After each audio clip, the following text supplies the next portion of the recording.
जब हम वोट डालने जाते हैं तो वोटर आईडी कार्ड की महत्वता हमें समझ आती है, और जब हम बैंक में अकाउंट खुलवाने जाते हैं या जन आधार खाता जो प्रधानमंत्री खुलवा रहे हैं, तब हमें आधार की महत्वता, इम्पोर्टेंसी नज़र आती है।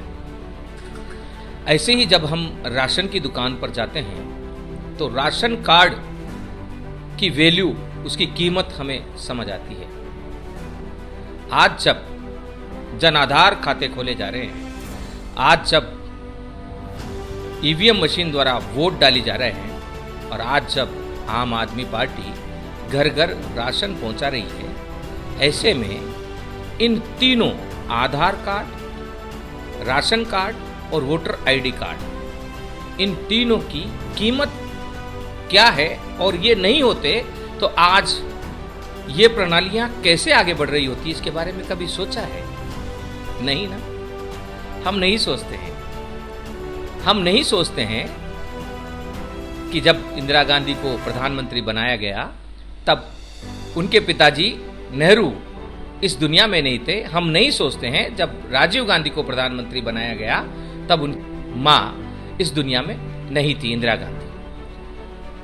हमें क्या सोचना है, यह भी पिछले लगभग 2 दशक से मीडिया द्वारा समझाया जाता है बार बार।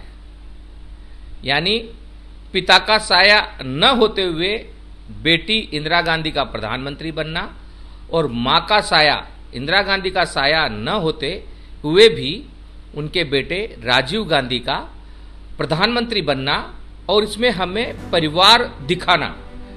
और इसी प्रकार आज जब घर घर राशन पहुंचाया जा रहा है, ऐसे में राशन कार्ड किसने बनाया उसको नकार देना, और जब आधार की बात आती है और जन आधार की बात आती है, खातों की बात आती है, बैंक के लेन देन की बात आती है, और किसी डॉक्यूमेंटेशन की बात आती है, ऐसे में आधार को बनाने वाले लोगों को नकार देना, और जब हम वोट डालने जाते हैं तब वोटर आईडी के इजाद करने वाली उस पार्टी को नकार देना, उसको भुला देना, यह नाकाम कोशिश की जा रही है। लेकिन यह सफल नहीं होगा, क्योंकि नींव इतनी मजबूत है कि भविष्य में बनने वाला कंगूरा चिल्ला चिल्ला कर कहेगा कि कांग्रेस के कार्यकर्ताओं ने, कांग्रेस के नेताओं ने, कांग्रेस की सरकारों ने इस भारत की नींव रखी है, और इस भारत की नींव रखने वाले जिस दिन इसके निर्माण में आ जुटेंगे,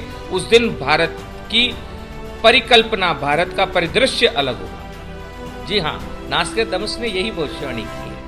नासिर दमश्क ने कहा है, तीसरा विश्व युद्ध चल रहा होगा और तीनों ओर से समुद्र से घिरे हुए देश में एक शांति प्रिय गांधीवादी नेता खड़ा होगा, और वह नेता अपने कटे हुए बाजुओं अर्थात बांग्लादेश और पाकिस्तान को वापस उस देश से जोड़ेगा और सिर उठाकर विश्व की ओर देखेगा। वह नेता तृतीय विश्व युद्ध में उस देश को तृतीय विश्व युद्ध से बचा ले जाएगा, और तृतीय विश्व युद्ध के बाद पूरा विश्व उस देश का होगा। जी हाँ, वह गांधीवादी नेता गांधी को नहीं मानने वाले आम आदमी पार्टी से नहीं आएंगे। वह गांधीवादी नेता धर्म की राजनीति करने वाले बीजेपी से भी नहीं आएंगे। वह गांधीवादी नेता धर्म को नहीं मानने वाले साम्यवादियों के बीच में से भी नहीं आएंगे। वह नेता कांग्रेस से ही आएगा। आप जुड़े रहिए गांधी टीवी से, सच को सच की तरह पेश करेंगे, और हिंदुस्तान को विश्व गुरु बनाने में आपकी सहभागिता साथ लेकर आगे बढ़ेंगे। जय हिंद, वंदे मातरम, जय जगन्नाथ।